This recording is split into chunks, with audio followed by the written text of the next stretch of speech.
Okay, to answer your questions, I believe you're asking when you say how deep are the rakes. I call them barge rafters. I just, ever since I was a kid framing, that's what my boss first called them, and so I've always called them barge rafters. So anyway, these are 16 inches deep. The pitch is 812.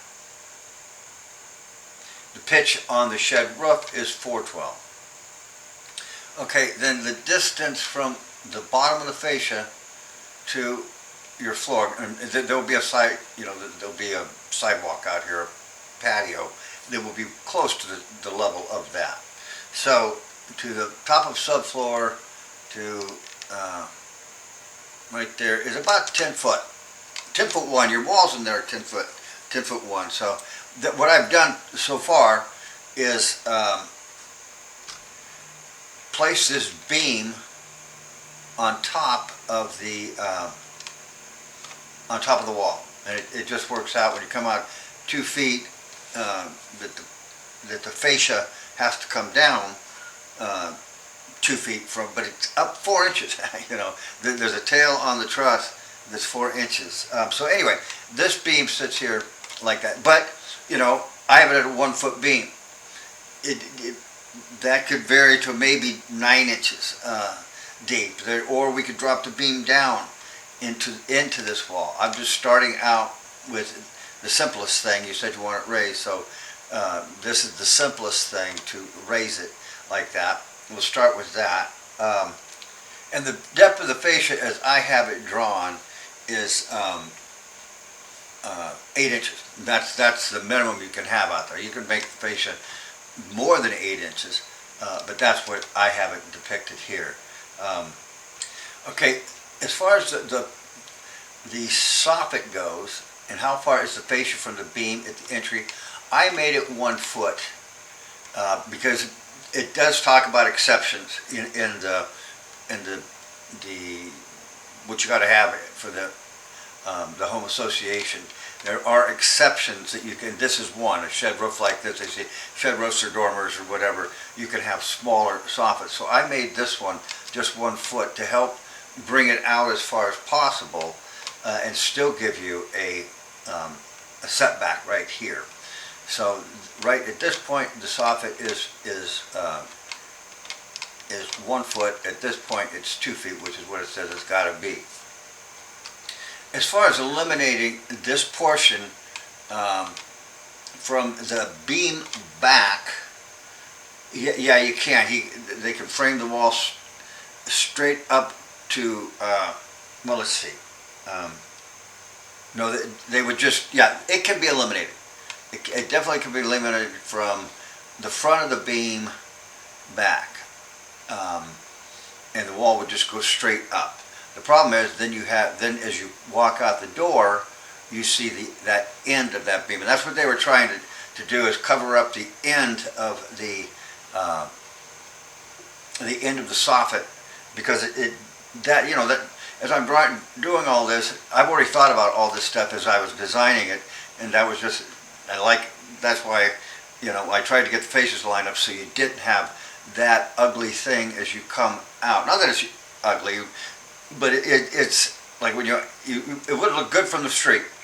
It wouldn't look bad from the street, I don't think, but it won't look good from it opening the front door and seeing it. But how often do you really look up there? So some of these things that we're just focusing on right now, you don't notice some of these little details. For example, you drive by on the road and this all looks good, but this is just a terrible design as far as the roof. You see these, you should not have to have these heating wires on your roof the ice builds up right there. So it's a very poor design. Not that yours isn't like that, but just because stuff looks good from the road we don't notice these little problems just driving by. And that's what I'm saying on your house.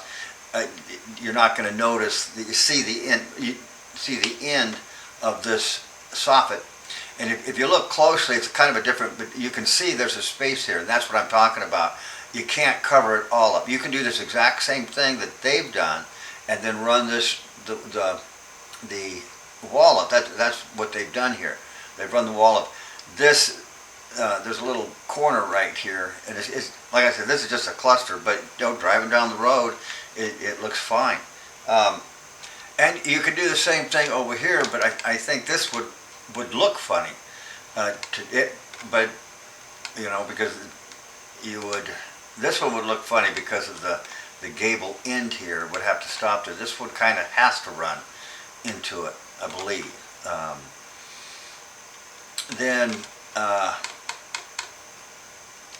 And then lastly, can this be made bigger? Yes, it can.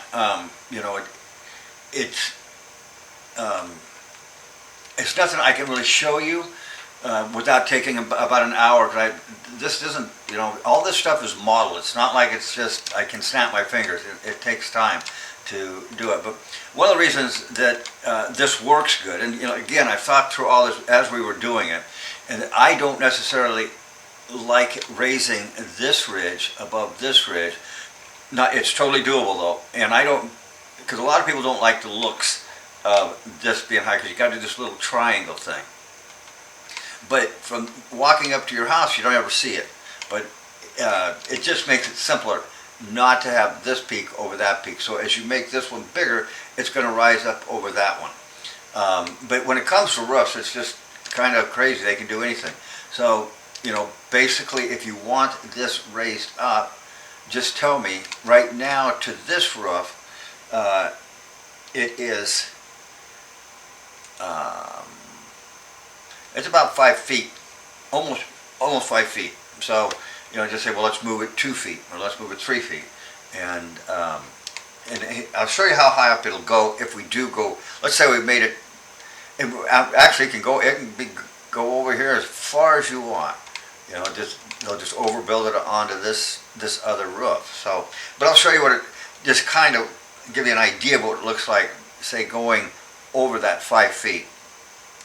So I could do it pretty quick, just without any detail to it. That's coming over to there, and then coming back, it would be that much higher. And what you do, you can either do a little gable, but that's kind of a mess. You just do a triangle something like that.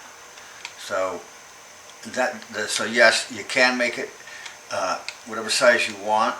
And like I said, if you're standing right here, you don't see that. You'll see it, say, driving down the road as you're coming up to it.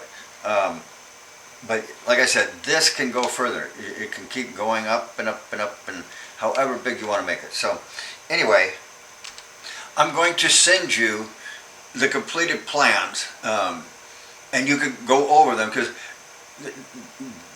because of the way I got my, you sent me several different corrections and revisions, and on different pictures. I might easily have missed something or got something wrong or whatever. So, but you'll be able to go over them. Hopefully, you won't make a bunch of revisions. But if you do, like I said, I'm on the clock, so that's fine. But anyway, just keep telling me what you want to do here, and I'll send this video to Mike too, so he can see that it's all done. Hopefully, except for this area right here, which might mean he can't get the final truss thing, but he might be able to get it enough to start getting permits, and then they can make revisions after we get this nailed down. So anyway, thank you. Bye now.